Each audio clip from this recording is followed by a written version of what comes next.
Hey everybody, how's it going? It's a all new episode of the Snob podcast with your host Mike, aka Mick Manhattan.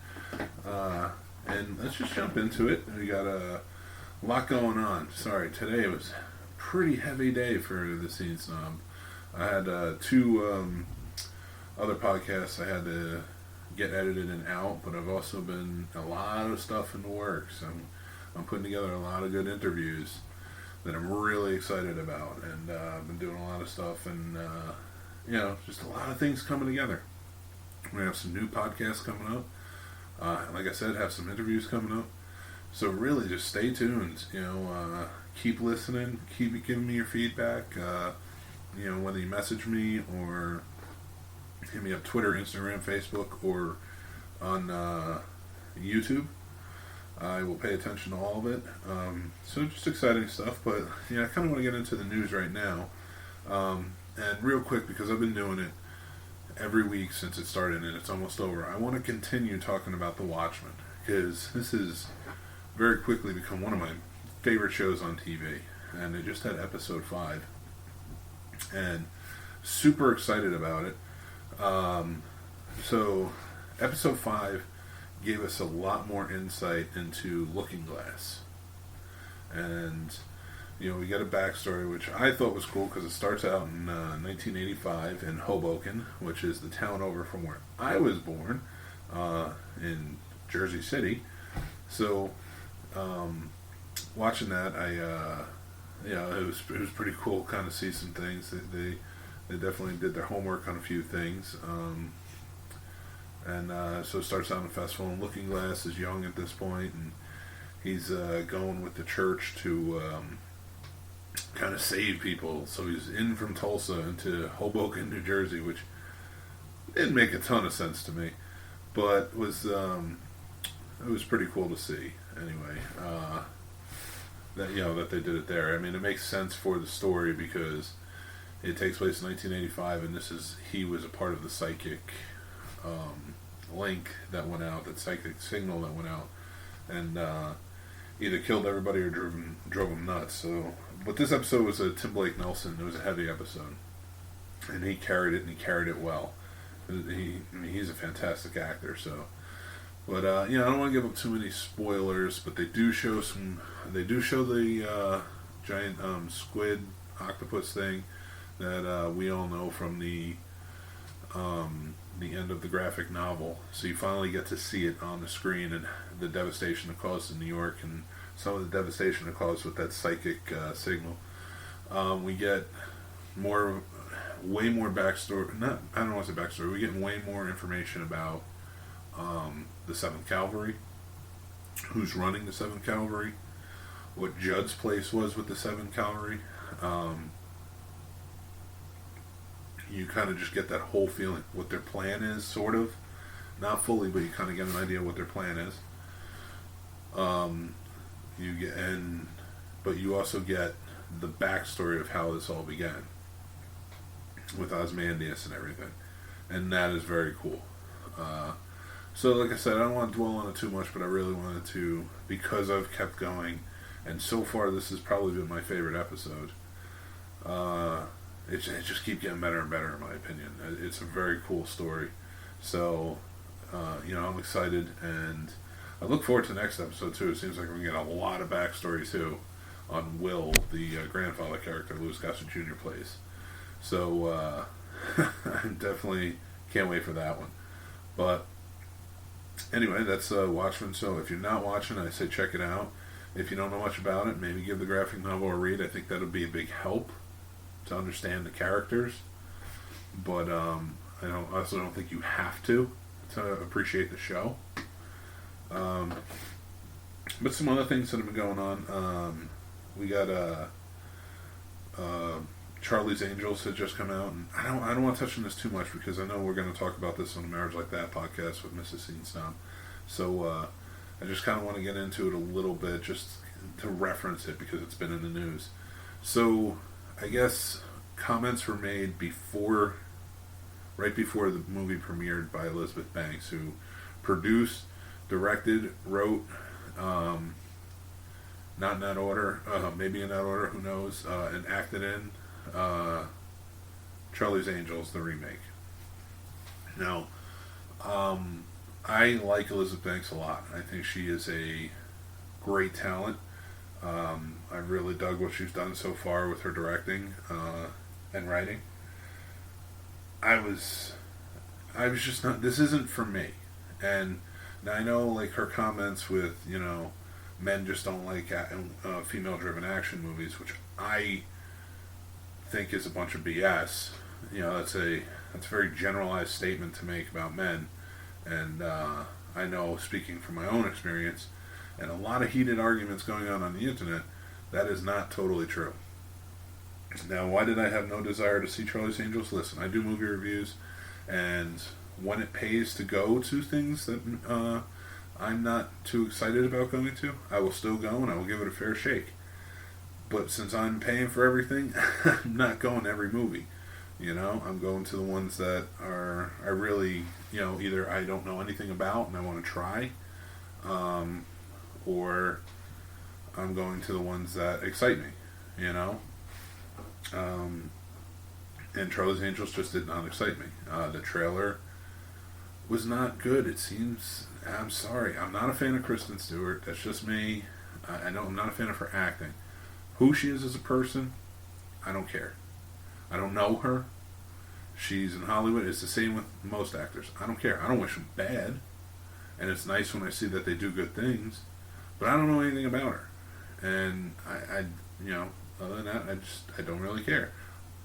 All the success to you, but just, so you're not a name that's going to draw me in.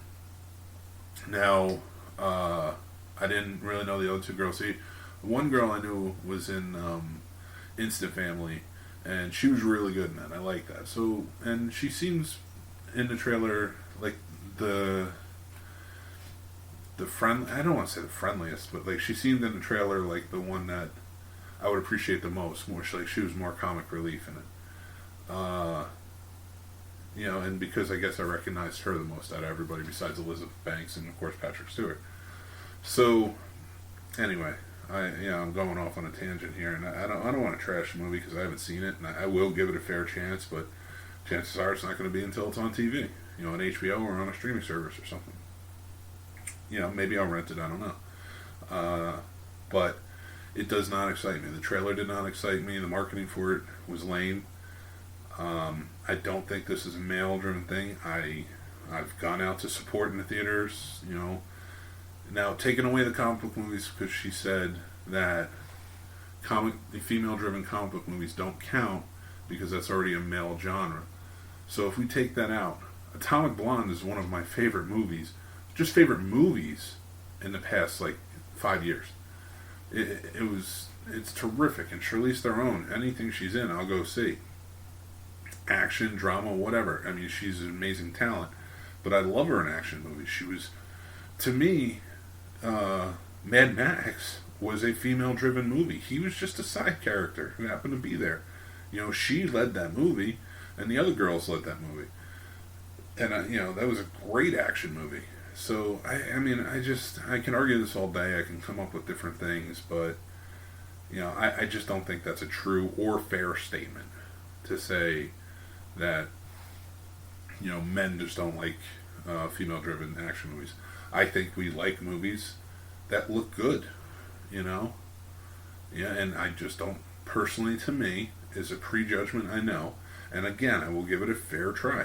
And if I watch it and I like it, I will be the first to jump on my video reviews and say that. I make that promise now.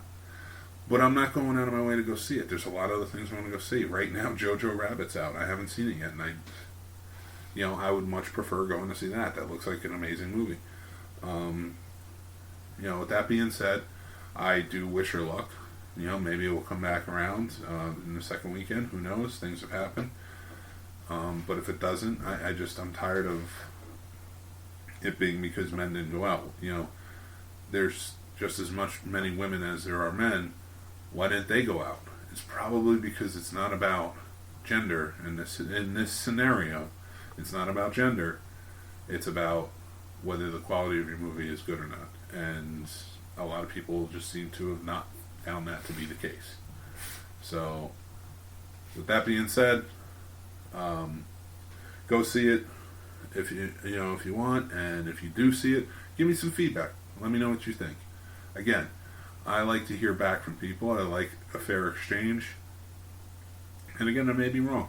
And I will take recommendations. If there are people who recommend it and say it was really good, go check it out for yourself, I will pay the money to go see it. But as of right now, I've asked people who have seen it, and I've talked to people, and not just, I've seen other reviews and things like that, and it just does not seem to be panning out. So I will see what's what.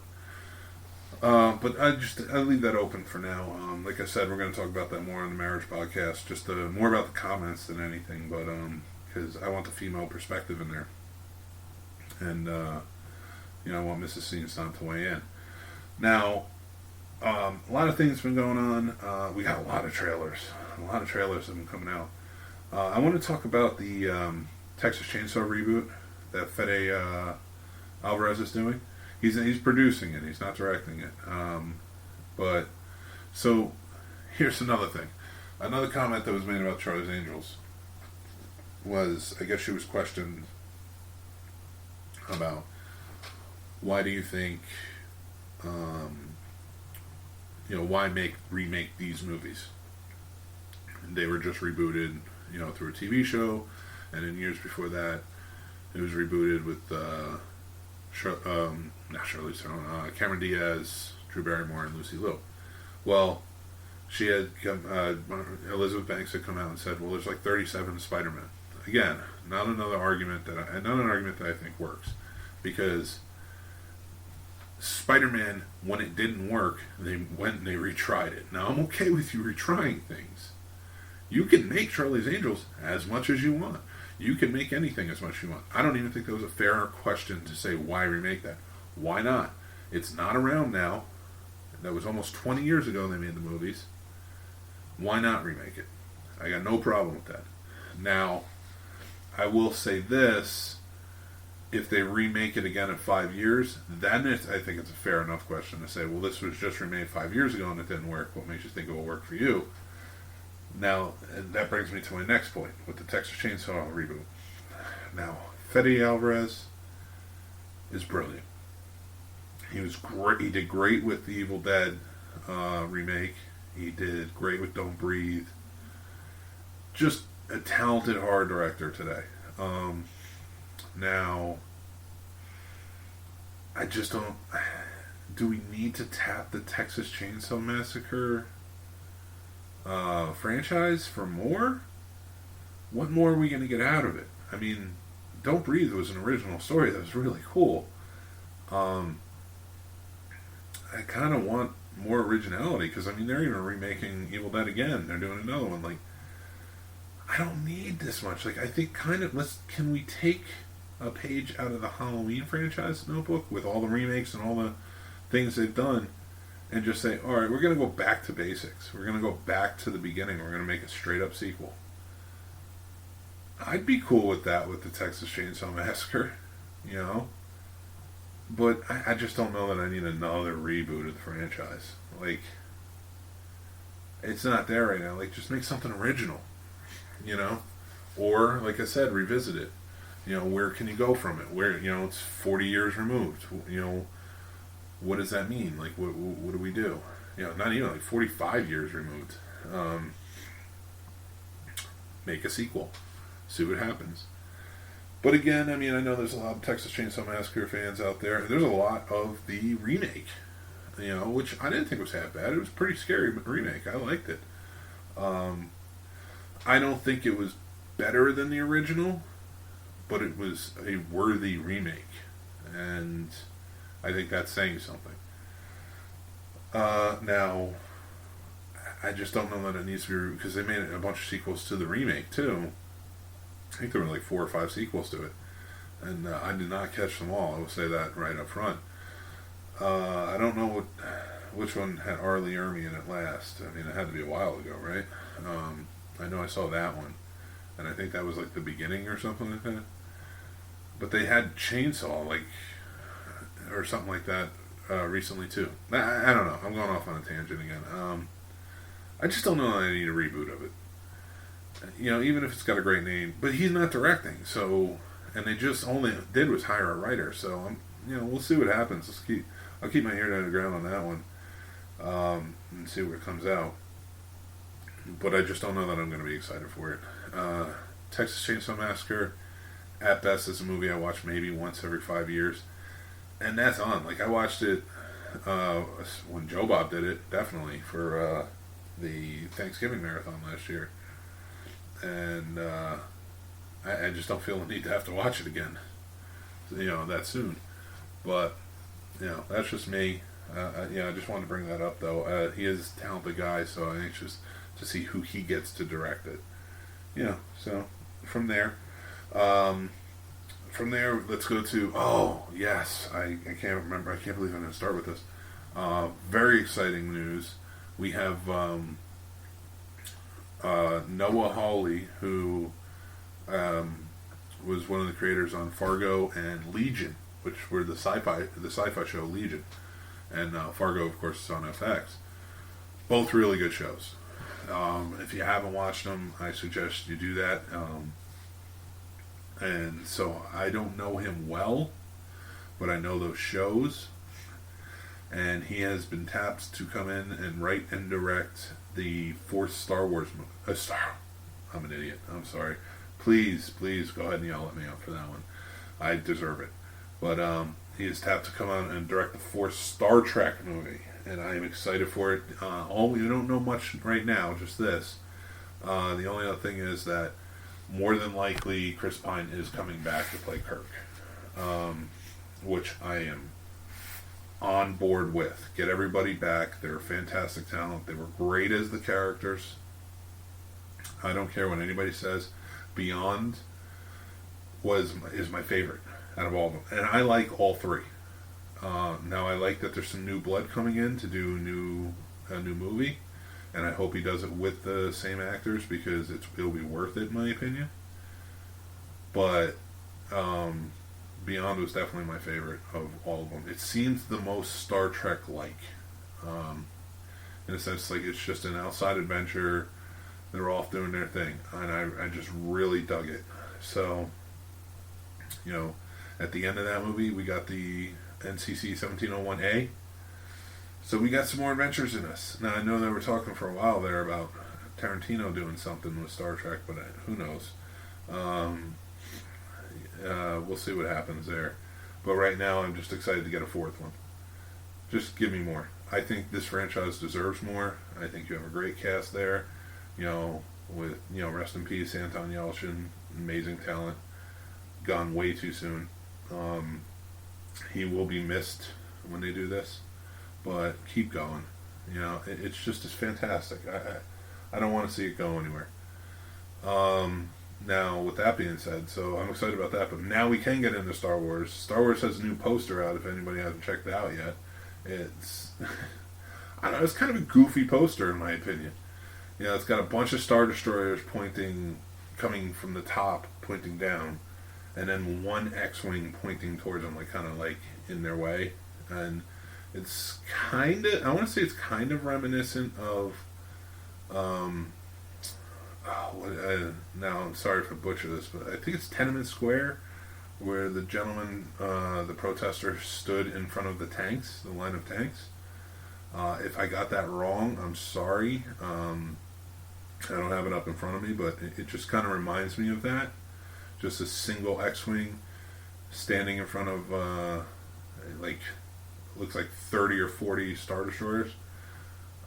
It gets the point across, but isn't the First Order supposed to be the weaker of the two? They have less because they were the ones in hiding?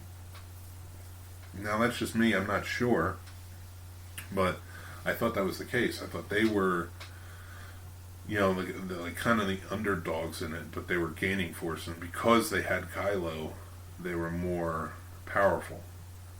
And the resistance, but maybe no, because the resistance was kind of not underground, but the resistance was kind of in a hiding base too.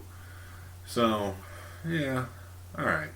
I mean, the rebels, the resistance now, they're always supposed to be the underdogs fighting their way out. So, I'm not going to dwell on that. I'm not going to pick it apart. But regardless, I think that's the poster was just kind of like it didn't really do much for me. It was a cool design. It looks cool, but I just just the colors they used and everything else. But I don't. It didn't really do anything for me. So, but I do want to hear again. I want to hear your point of view on that. Let me know. So, one thing I want to touch down on is I'm going to be doing a bigger episode about this, but the Crisis on Infinite Earths storyline is coming up in, they're building into it right now in the DC TV world. And, get excited. They got a lot of stuff going on. I mean, they have tons of, they even have Tom Ellis coming from Lucifer, and he's going to be in it, which I think is fantastic because that's such for a layman TV fan, not a comic book fan, they don't understand that his Lucifer is Lucifer in the DC world. So, and that this all coexists, and so it is cool that they got him, so that way people who watch are just like, oh wow, okay, that's awesome, that makes sense. So, but a few pictures came out, and they had talked about Kevin Conroy coming back and playing Bruce Wayne. So, getting excited about that. Right now, it's they don't have a Batman. I know they're going to make Michael Keaton a part of the canon in this. He's just going to be like a newspaper clipping with his picture on it, saying he married Selena Kyle. I don't know. It'd be cool if they did get him back, though. That would be awesome. Do Batman Beyond on there. Just set that up. Why not, right? But anyway, so they set up some pictures, and it looks like Kevin Conroy is going to play Bruce Wayne, but he's going to play Bruce Wayne from Kingdom Come, who has that shoulder harness on and he's kind of beat up after years of doing this, but he still rolls out as Batman, which is cool because they had Brandon Routh playing Kingdom Come Superman in it, and his costume looks badass. He's got the black and red emblem on his chest from Kingdom Come, so I'm excited about that. And the main Superman on this show is played by Tyler Hoechlin, but I guess they're going to have Brandon Routh play Kingdom Come Superman, and they're going to have Tom Welling coming back as Clark Kent. I don't think he's donning the suit, but he is coming back. So, but just to kind of touch down on that, so now we know we're going to have a Kingdom Come Bruce Wayne and a Kingdom Come Clark Kent Superman. That's awesome. That's amazing. I cannot wait for that. I hope we get them together, talking to each other, because what that essentially tells me is that in a weird way, Batman the Animated Series and Bruce Wayne and Christopher Reeves Superman are in the same world, sort of. If you kind of think outside the box a little bit, and I kind of hope they play it off in that sense, because this is Kevin Conroy. He was Bruce Wayne Batman from the animated series. And then you have Brandon Routh picked up the mantle from Christopher Reeves. He was the one that they got to play him. That movie, Superman Returns, is in line with in line with the Christopher Reeve Superman movies. So super exciting. It kind of matches up, and I dig it. I really do. I'm very excited about it. Like I said, I want to do. They start in December, and I'm gonna do watches. I think we're gonna do video reviews of each one. Then they finish off the last 2 episodes or something like that in January, and I'm gonna do video reviews for them. And I'm gonna discuss each episode and what's going on in the world, what we see. And then on the Snobs podcast after that, I think I'm going to probably bring in a few people, some of my DC friends, Nobody big. Don't think I'm pulling it in any way huge, but like my fellow comic book nerds, I want to kind of get a panel in here and have them watch it too, and we'll discuss it. We'll discuss what we saw, what we thought was cool, everything else. So let me know what you guys think about that. You know, if you're into the idea, that would be really cool. So with that, let's cover some trailers. So we got the Cats second trailer today. This movie looks terrible. Again, if I was getting paid to watch these movies and review them, I'd go see it with an open mind. When I'm paying for it, I'm not going to see it if it doesn't appeal to me. I'm sorry, these things look weird. The whole thing just looks strange to me.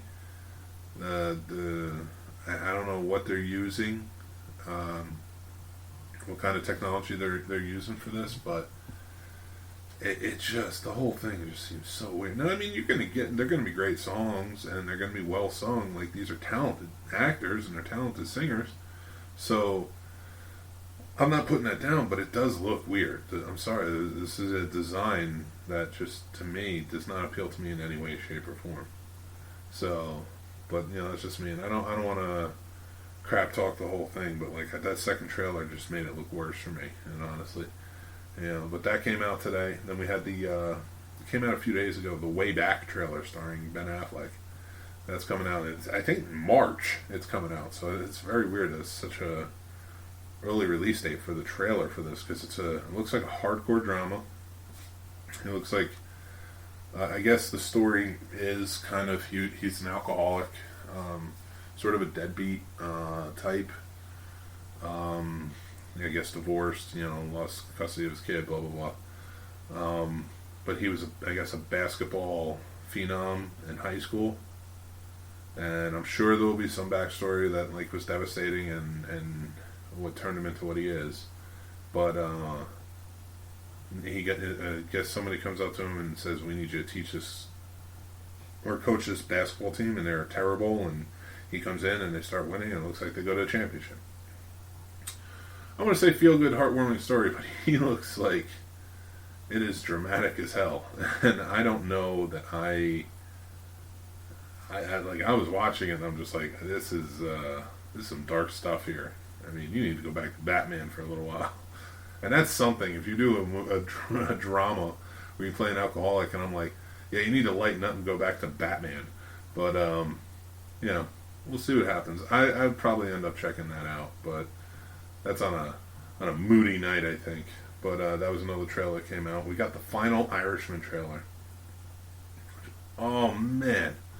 I'm going to save that one for last, because I want to kind of touch down on some other stuff.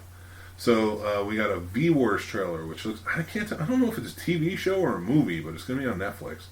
And the way the trailer played out, it seemed to make more sense that it's a TV show. But I don't know, like, it could be a movie. I probably should have checked that before, but I just, like, that was one of the ones I had just watched before.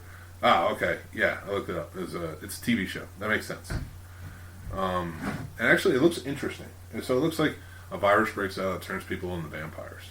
So they're going that route. Kind of like, what was that show? The Strain. It was on FX. And kind of similar to that, but like the vampires look normal, except they grow teeth and they, the old lore vampires. Well, I guess they take up, and like humanity wants them exterminated because they're killing people, of course.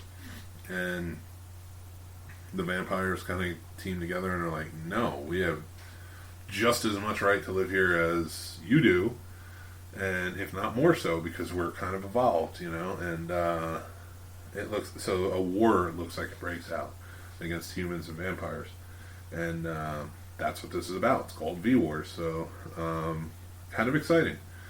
Ian Somerhalder looks like he's starring in it. When I first saw him, I saw it was vampires. I thought it was Vampire Diaries, which is not a show I watched, but I knew he was in. It's my man Boone from Lost. I gotta check him out and see what he's doing. But so like I'm excited. I'll check it out. It comes out in December, I think December 5th. And other news for streaming trailers, we had The Boys season 2 had a. I don't want to say it was so much of a trailer as it was kind of like touched down upon some stuff. It looked like it was young Homelander. I guess he was like a boy about 10 or 11, and he's in a medical facility type room, and he has a teacher teaching him about like what family is, stuff like that, and what Thanksgiving is. And that's why, of course, they put that out, because Thanksgiving is right next week. But he kills her by hugging her, and like the doctors come in and stuff, and they're like, "Oh, we'll take care of it. We'll take care of it." And then I guess they tell the head doctor who created him, and he's just like, "Get him another tutor," and they're like, he just showed no remorse or anything, and he's kind of smiling after he killed her. Like, so if you watch The Boys, Homelander's a homicidal maniac. So it's not really anything new, but it was a cool little snippet, and it seems like it's gonna be a quick turnaround on this. Seems like it's gonna be early next year that it comes out. When I think it just ended in August, wasn't it? But yeah, so I'm excited. I'll check it out. I liked the first season. It was very crazy, and it was a lot of nutty stuff, and dark stuff. But I will definitely check it out. Now with that, Avenue 5, which is an HBO show coming out, starring Hugh Laurie. There's a bunch of other people. I think Josh Gad's in there. A few other faces I recognize, but I don't know their names. And it looks like it's a cruise ship in space, and something goes awry. Not really sure what. It looks like it might be. I don't know how they're going to get a TV show out of this, or maybe it is a movie. No, I believe it was a TV show. But it's coming out, and it looks interesting. I mean, it looks funny the way they're playing it off. So I was looking it up to see if it was a TV show, and yeah, it's a TV series. So it looks like something catastrophic happens. I don't know what's going to happen to them, but I'm anxious. I liked Hugh Laurie in the trailer. He was pretty funny, and I wonder if it's going to be something devastating happens, and that is the overarching story in it, or are they going to come back and are we going to see, or is it just going to be that episode, and then the next episode they're doing a completely different cruise, and he has to deal with the people on the ship? So, like I said, it will be interesting to see. Now, I wanted to kind of circle back to The Irishman, and this trailer. Every trailer has looked phenomenal for it. I've heard nothing but amazing things, and I'm super excited. I cannot wait for this movie to come out. And so basically you get a lot more glimpses of like all throughout the years of De Niro's character, just kind of meeting everybody and how close he gets with Joe Pesci's character, was it Buffalino, and how close he gets with Jimmy Hoffa. But at the end they kind of give you the hint of, they're telling like Hoffa, like, "Oh no, we'll come back, get your car, hop in, we're gonna take a ride," and it's crazy to me, like that, because that's it, that's the ride, that's got to be the last ride that they're referencing, and you have De Niro's character in there, the hitman, just kind of like, yeah, come on, get in, like, it's gonna happen. But this comes out next week, and I'm just stoked. I cannot wait. I think it's going to be one of Scorsese's best since Goodfellas, which I watched this weekend again. Like, I watch that movie pretty much whenever it's on, or I'll pop it on myself just to watch it every once in a while. And damn it, if that movie isn't just amazing. I don't have to gush on it too much because you all know. If you haven't seen it, you should definitely go see it, or see it anytime. But Goodfellas is amazing. Like, Casino I like Casino a lot, but it's not Goodfellas. Casino's great, but not Goodfellas great. But Irishman looks like it could be Goodfellas great. And I am super stoked for this. And, I know we had on the Marriage Like That podcast, we talked about, what it means to de-age the actors and things like that. But I don't know any actors today that could really pull off what they're pulling off with these guys. So, I can't wait to see it and check it out. Again, it's another one of those, like I was saying, like it's a trailer. The marketing for this, everything, had me interested, wrapped me around. And I don't think it's a male thing. I think it's you're getting a great product when it's Martin Scorsese. And I'm just, after watching Goodfellas again, you're just kind of like, yeah, you can hate Marvel if you want. you're Martin Scorsese. You made Goodfellas. You're good. And that's probably not even like your most famous movie that you're going to be remembered for. I think it will be one of them, but like Taxi Driver, Mean Streets, there's so much more. But Goodfellas to me is just, that's an art form. Yeah, that's filmmaking at its absolute best, to me personally, and that's a film school in itself. But so like that's what I want to talk about last, because I just wanted to kind of gush over having watched Goodfellas again this weekend and just how great these guys are. Now, I did something pretty fun last night. Leonard Maltin is in town. Now, for those of you who don't know who Leonard Maltin is a film critic, very famous film critic. He's been around 40, 45 years before me, but I remember him mostly from, his books, his movie guides. And I learned this last night. He's done his Leonard Maltin's movie guide for 45 years. Up until like 2016, I think was the last time he did one. It was 2015, 2016. And now he kind of just adds to that, and that's it. But I don't blame the guy for retiring. He's done so much. But like what I really remember him from was Entertainment Tonight. Again, for people who don't know what Entertainment Tonight is, you should, because it's still on the air, but it was an entertainment show that just kind of interviewed and talked to different people, celebrities, stuff like that, and kind of gave normal, everyday people who watched it an inside look at the film and television industry. Well, Leonard Maltin was their resident movie reviewer, and he did that for like 30 years. He started in 1982, the year I was born, and I think he went to like 2012. So it was a long run, and he was always there to kind of let you know what he thought of every movie. And I didn't always agree with everything he said. I mean, there's a lot of movies he didn't really like that I love. But I think the thing that I always respected about Leonard Maltin, well, real quick, like I watched Entertainment Tonight with my grandmother. She watched that show every night. She would watch Jeopardy, which up in Jersey started at 7. And then Wheel of Fortune was on at 7:30. And she didn't care much for Wheel of Fortune, so she would watch Jeopardy, then flip it over to CBS, and we'd watch Entertainment Tonight. I liked Entertainment Tonight because I liked movies and stuff like that, and I just kind of wanted to see what it was like inside. Like, I liked filmmaking. So she knew I liked it, so she'd call me in. And we'd watch it, and we'd have a good time. And she liked Leonard Maltin a lot. She really enjoyed him. She trusted his movie reviews on what to go see and whatnot. And I just always kind of appreciated that. She always liked, and I like him for the same reason.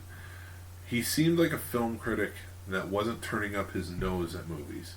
He was a genuine fan of movies. He was a movie geek.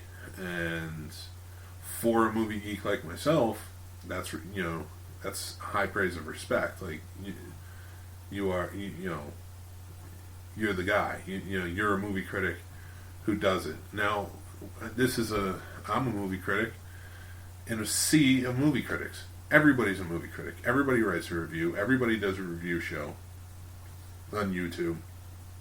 Everybody's a movie critic, and everybody voices their opinion with social media and everything else today.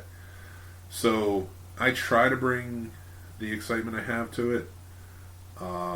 but I've always respected him, like, because he was a movie critic, not in a sea of movie critics, but in sort of a club. And, like, to me, Siskel and Ebert, they were snobs, man, which I realize is ironic because I'm the scene snob, but they, like, it seemed like they hated everything, especially horror, anything like that. You know, and then we had another guy up in New York, Gene Shalit. You know, he's kind of a quirky dude, but, you know, he seemed like he could be kind of a snob about things too, and a lot of it just was like, you didn't feel, like, for a movie geek like me, you didn't feel like you were getting, like, now I can look at other video reviews and I feel like they're my peers. I feel like these are guys who get it. And guys and girls, I shouldn't say guys, but, you know, both, that get it. And it's exciting for them. And they're movie geeks too. You know, it seems like all the critics today are movie geeks too, which is awesome. Back then it did not seem like that. But Leonard Maltin did seem like that. And, you know, so I always liked that. I always liked watching his reviews. And my grandmother did too. I think we went to go see Prince of Thieves in theaters because she appreciated his review of it or something like that. If I'm remembering that correctly. I'm not 100% sure. I'm not trying to share a story that's like, oh, it connects me with Leonard Maltin. No, it doesn't. Like, I kind of remember that. That's because when she didn't like going to theaters, so, but she knew I did. So, like, when she heard a movie was good, she would go see it. But I think if I'm remembering that correctly, that's why we went. Well, anyway, he was in town with the Alamo Drafthouse and the Alamo Film Club, which is awesome. I mean, in the past month, I've met Joe Bob Briggs, Matthew Modine, and Leonard Maltin. And these are guys I want to meet. You know, like, you can bring, you know, the big-time actors or whatever. And I don't want to say big-time actors, but, like, you know, I don't want to demean anybody else that I did meet, or that they did bring, but, you know, you can bring, like, big celebrity names, and there's, like, probably quite a few I don't really care to meet.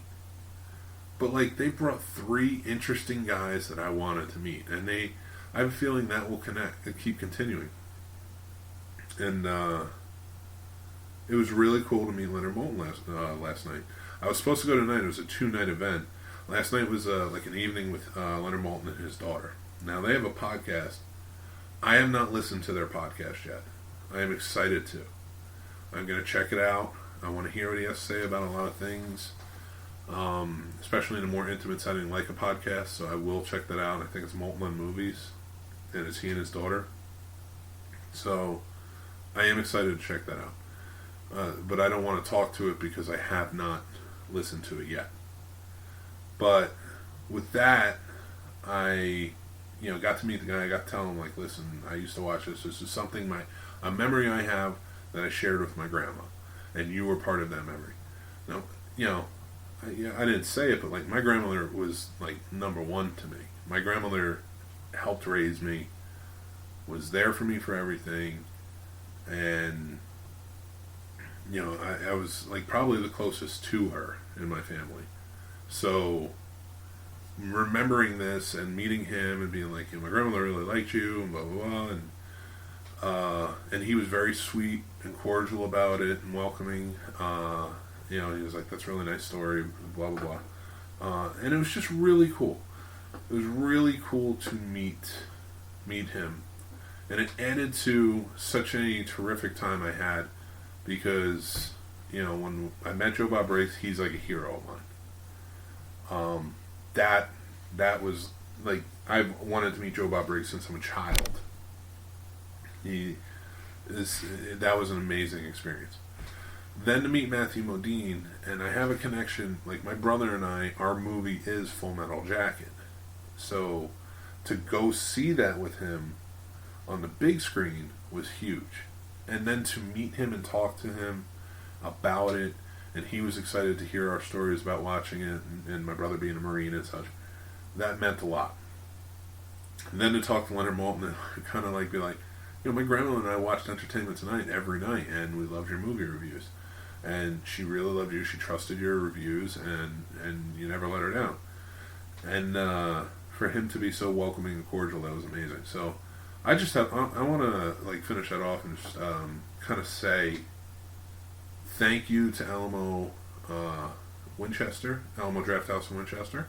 Thank you to the Alamo Film Club, and Psycho Cinema and Still Awesome and everybody over at In the Mouth of Darkness podcast.